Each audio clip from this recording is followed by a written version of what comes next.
Hello everyone, my name is Jitesh Kumar and welcome back to my YouTube channel Dual Property. हम discuss कर रहे थे principal of homogeneity, जिसमें हमने discuss किया कि अगर आपके पास कोई भी रिलेशन गिवन है या फिर कोई भी इक्वेशन गिवन है जिसमें कोई अननोन फिजिकल क्वांटिटी है, तो उस अननोन फिजिकल क्वांटिटी की डायमेंशंस हम कैसे डिराइव कर सकते हैं। ठीक है, और हमने कुछ क्वेश्चंस भी सॉल्व किए थे, तो उसी सीक्वेंस में आज हम कुछ और क्वेश्चन सॉल्व करेंगे। तो स्टार्ट करते हैं हम। आपको एक क्वेश्चन गिवन है जो कि है the distance between two particles is given as the function of time. आपको दो पार्टिकल के बीच की जो डिस्टेंस होती है उसकी एक रिलेशन गिवन है, किसके साथ? टाइम के साथ। और वो रिलेशन यहाँ पर लिखी हुई है, क्या है वो? x minus a t is equals to b upon t square. और यहाँ पर हमने रिप्रेजेंट कर रखा है कि x क्या रिप्रेजेंट कर रहा है? डिस्टेंस को रिप्रेजेंट करेगा, और t किसको रिप्रेजेंट कर रहा है? टाइम को। आपको फाइंड क्या करना है? Find dimensions of a and b, क्योंकि x और t तो हमें पता है, x क्या है? डिस्टेंस है, t क्या है? टाइम। तो ऑब्वियसली बात है कि a और b की डायमेंशंस हमें फाइंड करनी है। तो सॉल्व करते हैं हम, चलो इसे। रिलेशन है हमारी x minus a t equals to b upon t square. तो लेफ्ट हैंड साइड से स्टार्ट करते हैं हम। लेफ्ट हैंड साइड में आपको क्या गिवन है? x माइनस ए टी, और x क्या है? ऑलरेडी क्वेश्चन में मेंशन्ड है कि x है आपकी डिस्टेंस। x किसको रिप्रेजेंट कर रहा है? डिस्टेंस को रिप्रेजेंट कर रहा है। तो अगर डिस्टेंस में से कुछ सब्ट्रैक्ट करोगे आप, तो वो क्या होना चाहिए? वो डिस्टेंस ही होना चाहिए, इजंट इट? यही तो प्रिंसिपल ऑफ होमोजेनिटी है।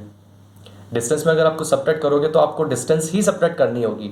आप डिस्टेंस में से मास सब्ट्रैक्ट नहीं कर सकते, ये हम ऑलरेडी डिस्कस कर चुके हैं। ठीक है, ए टी क्या हो जाएगा आपका? Combinedly A T. ऐसा नहीं कि ए होगा, ये पूरी, क्योंकि आप सिंपली ए को सब्ट्रैक्ट नहीं कर रहे हो या फिर टी को सब्ट्रैक्ट नहीं कर रहे हो, आप कंबाइंडली ए एंड टी को सब्ट्रैक्ट कर रहे हो। किस में से? डिस्टेंस में से। ए और टी कंबाइंडली एक्स के इक्वल होगा, मतलब डिस्टेंस के इक्वल होगा। ठीक है, अब ये पूरी क्वांटिटी किसके इक्वल है? B upon t square. अब अगर डिस्टेंस में से आप डिस्टेंस को सब्ट्रैक्ट करोगे तो आपको क्या मिलेगा? डिस्टेंस ही मिलेगा। तो ये क्वांटिटी जो आपकी है completely b upon t square, क्योंकि आपको सब्ट्रैक्ट करने के बाद क्या मिला है? डिस्टेंस मिला है। तो ये आपका क्या हो जाएगा? ये भी डिस्टेंस हो जाएगा। और 80 तो हमने फाइंड कर ही लिया, ये भी डिस्टेंस है। ठीक है, अब इस इंफॉर्मेशन से हमें फाइंड करना है कि ए और बी की डायमेंशंस क्या होगी। सबसे पहले देखते हैं ए की। आपको ये पता चल गया ए टी किसके इक्वल है, मतलब किसको रिप्रेजेंट कर रहे हैं? डिस्टेंस को। तो हम क्या करेंगे? यहां से ए की रिलेशन फाइंड कर लेंगे। तो क्या हो जाएगा? A will be equal to distance upon t. T किसको रिप्रेजेंट कर रहा है यहाँ पे? टाइम को। तो अब जब हमें रिलेशन मिल चुकी है ए की, तो यहाँ से तो हम इजीली फाइंड कर सकते हैं ए की डायमेंशंस। हमें पता है वो मेथड क्या होता है। डायमेंशंस ऑफ ए की क्या हो जाएगी आपकी? Dimension of small a will be equal to, क्या इसमें मास यूज हो रहा है? कहीं भी देखो मास नहीं है। मास की पावर कितनी हो जाएगी? 0, m0। लेंथ यूज हुआ है? बिल्कुल हुआ है। ये रहा डिस्टेंस। डिस्टेंस क्या? लेंथ ही तो है। इसकी पावर क्या है? 1। तो एल आपका आ जाएगा 1। और अपॉन में देखो टाइम भी यूज हुआ है, तो टाइम की पावर कितनी है? 1। बट आप इसको न्यूमरेटर में लिखोगे तो कैसे लिखोगे? Distance power 1, time power -1। Capital T क्या हो जाएगा आपका? -1। हमेशा न्यूमरेटर में ले जाकर ही आपको ऑब्जर्व करना है। ठीक है, तो ये आपकी डायमेंशन हो गई ए की। कितनी है? m0 l1 t-1। और ऐसे ही फाइंड करते हैं हम बी की भी। अब तो हमारा रिलेशन क्या है? B upon t square. ये भी किसको रिप्रेजेंट कर रहा है? डिस्टेंस को रिप्रेजेंट कर रहा है। तो यहां से हम बी की रिलेशन फाइंड कर लेंगे, जो कि क्या है? B is equals to distance into t square. ठीक है, तो यहां से हम क्या फाइंड कर लेंगे? बी की डायमेंशन, स्मॉल बी। कैसे फाइंड करेंगे? वही मेथड। क्या इसमें मास है? कहीं भी नहीं है, तो m की पावर 0 हो जाएगी। लेंथ है? बिल्कुल है। क्या पावर उसकी? 1। m0 l1। टाइम है? टाइम भी है। क्या पावर है उसकी? 2। टी स्क्वायर आ जाएगा। ऐसे हमने किसकी फाइंड कर ली? बी की। और ऐसे इसी मेथड से हमने किसकी फाइंड कर ली थी? ए की। अब इसी टॉपिक पर एक फाइनल क्वेश्चन करते हैं, और इस क्वेश्चन की हेल्प से हमें दो चीज़ें सीखने को मिलेगी। फर्स्ट कौन सी चीज़ है? Obviously concept. सेकंड चीज़ जो आपको सीखने को मिलेगी इस क्वेश्चन से वो है किस पैटर्न के क्वेश्चन आएंगे एग्जाम में, ठीक है। क्योंकि ये जो क्वेश्चन मैंने आपके सामने लिखा हुआ है, ये मैंने एग्जैक्टली वही पैटर्न में लिखा हुआ है जैसा आपको एग्जाम्स में पूछा जाएगा, चाहे वो नीट हो, चाहे वो जेई मेंस हो, चाहे जेई एडवांस हो, ठीक है। मेनली ये जो पर्टिकुलर टाइप का जो क्वेश्चन लिखा है मैंने, ये ऐसे क्वेश्चन जेई एडवांस में आते हैं, मोर देन वन ऑप्शंस वाले, ठीक है। क्या होता है इसमें, आपको क्वेश्चन गिवन होगा और फिर आपको 4 ऑप्शंस गिवन होंगे ए बी सी डी की टर्म्स में, और अगर उसमें से सिर्फ एक ऑप्शन करेक्ट है तो आपको पहले सेक्शन रीड करना होगा, कौन सा सेक्शन का क्वेश्चन है ये। हो सकता है कि सिंगल चॉइस का क्वेश्चन हो तो सिर्फ एक ही ऑप्शन करेक्ट होगा, हो सकता है कि मल्टीपल चॉइस क्वेश्चन हो, एमसीक्यू, ठीक है। तो उसमें क्या हो सकता है, उसमें हो सकता है कि एक से ज़्यादा ऑप्शन भी सही हो सकते हैं, हो सकता है कि ए और बी सही हो, या फिर ए और सी सही हो, या फिर ए बी डी सही हो। तो ऐसा कोई भी कॉम्बिनेशन सही हो सकता है, ऐसी भी पॉसिबिलिटी के चारों के चारों ऑप्शन सही हो, तो आपको हर एक ऑप्शन को चेक करना होता है। तो ऐसे क्वेश्चंस बेसिकली जेईई एडवांस में पूछे जाते हैं, ठीक है। तो सॉल्व करते हैं क्वेश्चन हम। क्वेश्चन आपको गिवन है, if acceleration of a particle is given as a equals to a x plus b minus x square upon c. किसकी रिलेशन आपको गिवन है, एक्सेलरेशन की गिवन है, जहां पर स्मॉल ए किसको रिप्रेजेंट कर रहा है, एक्सेलरेशन को, स्मॉल एक्स क्या रिप्रेजेंट कर रहा है, आपकी डिस्टेंस को रिप्रेजेंट कर रहा है। तो आपसे क्वेश्चन में क्या पूछा, then which options are correct. तो आपको चूज करना है कि कौन सा ऑप्शन सही है। ऑप्शन ए है dimension of capital a is equals to जो भी है t to the power -2। Dimension of b आपको गिवन है, डायमेंशन ऑफ सी आपको गिवन और as it is dimension of, और ऐसे ही dimension of b upon c given है आपको। तो आपको पूछा कि कौन सा ऑप्शन करेक्ट है, तो इसमें आपको क्या करना होगा, हर ऑप्शन एक अलग फिजिकल क्वांटिटी को रिप्रेजेंट कर रहा है और उसकी डायमेंशंस लिखी हुई है, तो आपको हर एक ऑप्शन चेक करना पड़ेगा। ये थोड़ा लेंथी क्वेश्चन है, ठीक है। तो चेक करते हैं ऐसे सारे ऑप्शंस को। सबसे पहले हम रिलेशन लिख लेते हैं। रिलेशन है हमारी a equals to a x plus b minus x square upon c. अब हमें क्या करना है, 4 ऑप्शंस को चेक करना है। तो सबसे पहले चेक करते हैं ऑप्शन नंबर ए, जो कि क्या है, डायमेंशन ऑफ कैपिटल ए। तो सबसे पहले हम क्या फाइंड करेंगे, डायमेंशन ऑफ कैपिटल ए से, और चेक करेंगे कि वो इसके इक्वल है कि नहीं। तो शुरू करते हैं हम लेफ्ट हैंड साइड से। अब लेफ्ट हैंड साइड में मैंने क्या लिख रखा है, स्मॉल ए, और आपको पता है स्मॉल ए किसको रिप्रेजेंट कर रहा है, एक्सेलरेशन को। अब स्मॉल ए किसके इक्वल है, a x plus b minus x square upon c. तो यहाँ पे आप ए एक्स को कंप्लीटली कैसे ट्रीट कर सकते हो, एक नई फिजिकल क्वांटिटी के रिस्पेक्ट में ए एक्स को आप ट्रीट कर सकते हो कि ये एक फिजिकल क्वांटिटी है, और ऐसे similarly b minus x square upon c को भी आप as a new physical quantity आप ट्रीट कर सकते हो।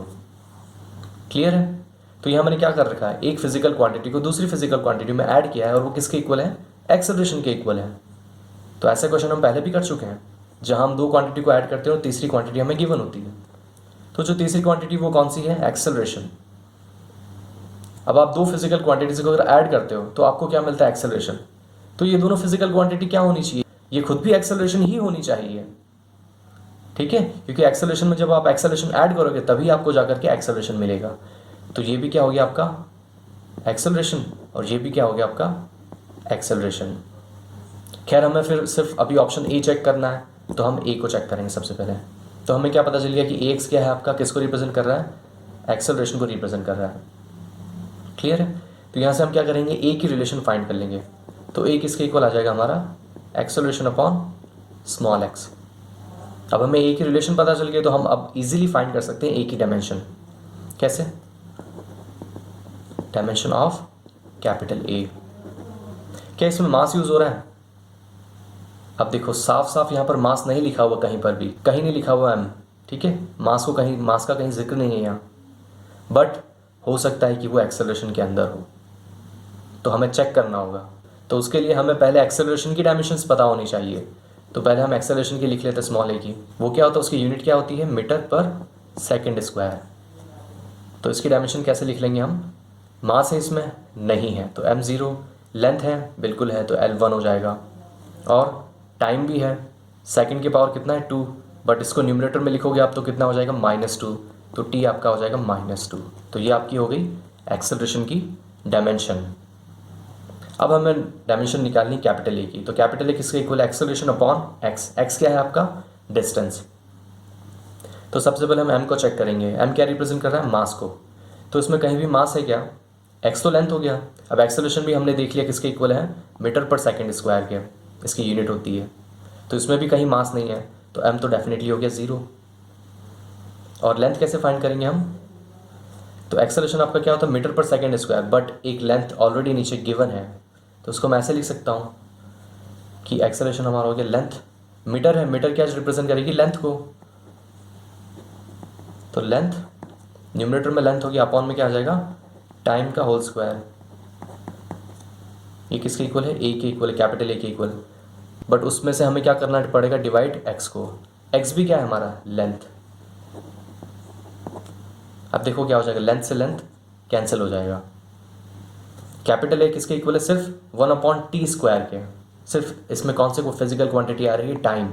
ना ही मास आ रहा है इसमें, ना ही लेंथ आ रहा था। लेंथ साफ दिख रहा था हमें, बट हमने जब इसको ओपन किया तो लेंथ लेंथ कैंसिल हो गया, तो सिर्फ क्या बचा? T square. तो एल भी 0 हो जाएगा, और टाइम कितना बच जाएगा हमारा? टी को ऊपर ले जाओगे आप तो -2 हो जाएगी पावर। सो ये आपका डायमेंशन हो जाएगा ए का। इसको आप सिंपली कैसे लिख सकते हो? m0 l0 है तो t-2 ऐसे भी लिख सकते हो आप।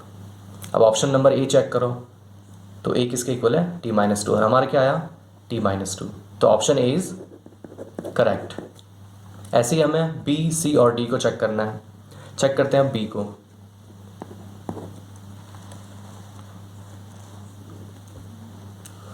तो बी में आपसे पूछा गया कि डायमेंशन ऑफ बी क्या है? Capital B. तो उसके लिए हमने ये रिलेशन लिखी हुई थी, a is equals to ax plus b minus x square upon c. तो इसमें से हम इसका यूज़ करेंगे तभी हमें, क्योंकि b इसी में रिप्रेजेंटेड है, तो इसको लिखते हैं b minus x square upon c. ठीक है। अब हम ये कंक्लूजन निकाल चुके थे ऑलरेडी कि b minus x square upon c एक फिजिकल क्वांटिटी है जो किसके इक्वल है? एक्सेलरेशन के इक्वल है। तो इसकी डायमेंशन भी किसके इक्वल हो जाएगी? एक्सेलरेशन के इक्वल। एक्सेलरेशन। ठीक है। अब यहाँ हमें b की डायमेंशन फाइंड करने के लिए हमें पूरी इक्वेशन सॉल्व करने की ज़रूरत नहीं है। कैसे? तो अगर हम सिर्फ इसके न्यूमरेटर को ऑब्जर्व करें, जो कि क्या है हमारा? b माइनस एक्स स्क्वायर, तो ये क्या एक्सप्लेन करता है कि b में से हमने किसको माइनस कर दिया? एक्स स्क्वायर को। और x हमारे पास क्या है? ऑलरेडी क्वेश्चन में मैंशनड है कि x क्या है? हमारी लेंथ है।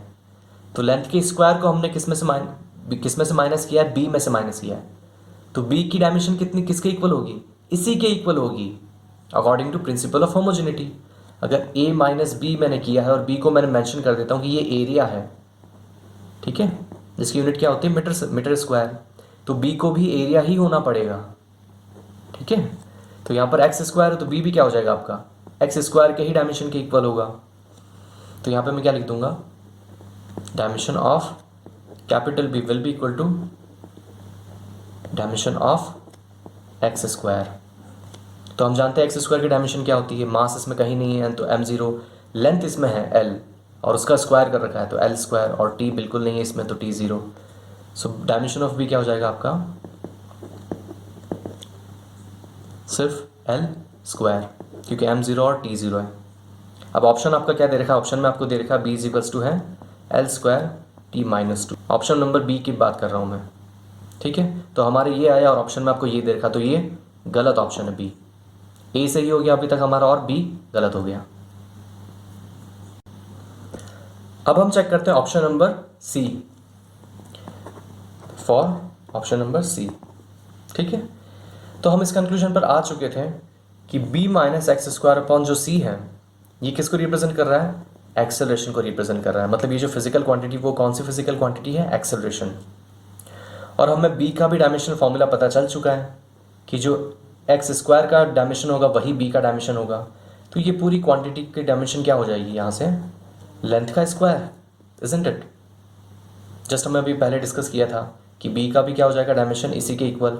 तो ये क्या आपका लेंथ का स्क्वायर है, तो ये कंप्लीट क्वांटिटी क्या हो जाएगी आपकी? लेंथ का स्क्वायर। अब यहाँ से हम c की इक्वेशन फाइंड कर लेंगे, तो क्रॉस मल्टीप्लाई करेंगे तो हमें क्या मिलेगा? c will be equal to b minus x square upon acceleration. अब जब हमें एक रिलेशन पता चल जाती उस फिजिकल क्वांटिटी के लिए तो हम इजीली डायमेंशन लिख सकते हैं। अब यहाँ से हम डायमेंशन ऑफ c फाइंड करेंगे। तो हमें पता b माइनस एक्स स्क्वायर की डायमेंशन क्या है? लेंथ का स्क्वायर, ठीक है, या चाहे तो कैपिटल एल स्क्वायर लिख दो, चाहे फिर लेंथ का स्क्वायर लिख दो, डजेंट मैटर, ठीक है। और एक्सेलरेशन की डायमेंशन हम ऑलरेडी फाइंड कर चुके हैं, क्या है वो, m0 l1 t to the power -2। इसको एज इट इज लिख दो। देखो इसमें m तो 0, लेंथ 1 है, तो लेंथ की पावर कितनी हो जाएगी 1, और टाइम कितना है -2, मतलब लेंथ के अपॉन में आएगा टाइम का स्क्वायर, तो यहाँ इसके अपॉन में मतलब यहाँ पर क्या हो जाएगा, वो मल्टीप्लाई हो जाएगा, तो टाइम का स्क्वायर आ जाएगा, ठीक है। अब देखो लेंथ की पावर में से पावर कैंसिल हो जाएगी, तो क्या बचेगा आपका, सिर्फ लेंथ और टाइम का स्क्वायर।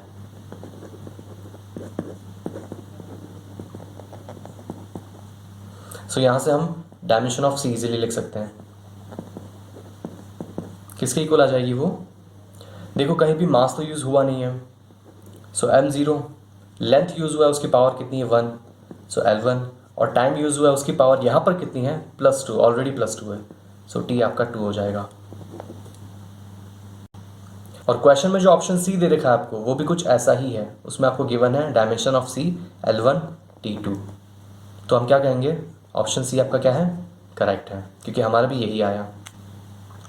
अब हम सॉल्व करते हैं ऑप्शन डी के लिए और चेक करते हैं कि ये ऑप्शन सही है कि नहीं, ठीक है।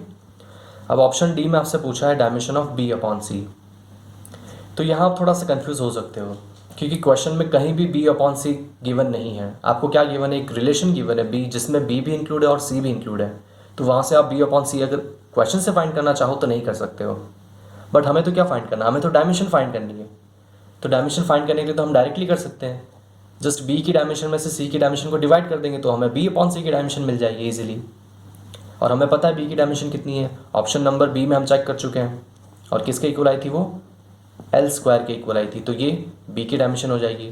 इसको किससे डिवाइड करना है, डायमेंशन ऑफ सी से डिवाइड करना है, और सी की डायमेंशन अभी जस्ट हमने फाइंड की है, वो क्या है l1 t स्क्वायर। सो यहाँ से देखो ऊपर क्या है लेंथ का स्क्वायर और नीचे है लेंथ, तो एक पावर में से ही कैंसिल हो जाएगा। सो ये किसके इक्वल बचेगा, सिर्फ लेंथ ऊपर अपॉन में t का स्क्वायर, तो b अपॉन सी की डायमेंशन क्या हो जाएगी आपकी, dimension of b upon c will be equal to, mass है कहीं भी नहीं है तो m0, लेंथ है उसकी पावर 1 है तो l1, और टाइम है बिल्कुल है जिसकी पावर स्क्वायर है, बट जिसे हम ऊपर ले जाएंगे न्यूमरेटर में, हमेशा ऊपर ले जाकर के सॉल्व करना है आपको न्यूमरेटर में, ठीक है। तो कितनी हो जाएगी, उसकी पावर -2 कन्वर्ट हो जाएगी, तो t टू द पावर -2, तो ये आपकी आ गई बी अपॉन सी की डायमेंशन। और अगर आप ऑप्शन चेक करोगे डी ऑप्शन, तो उसमें भी कुछ यही दे रखा है आपको, l1 t -2, तो हम क्या कहेंगे, ऑप्शन डी भी करेक्ट है। तो ऑप्शन ए हमारा सही आ गया, ऑप्शन बी हमारा गलत हो गया, ऑप्शन सी सही है और ऑप्शन डी सही है, तो आप ए सी डी को चूज़ करोगे। क्लियर है, तो इसी क्वेश्चन के साथ आपका ख़त्म होता है यूनिट्स एंड डायमेंशन।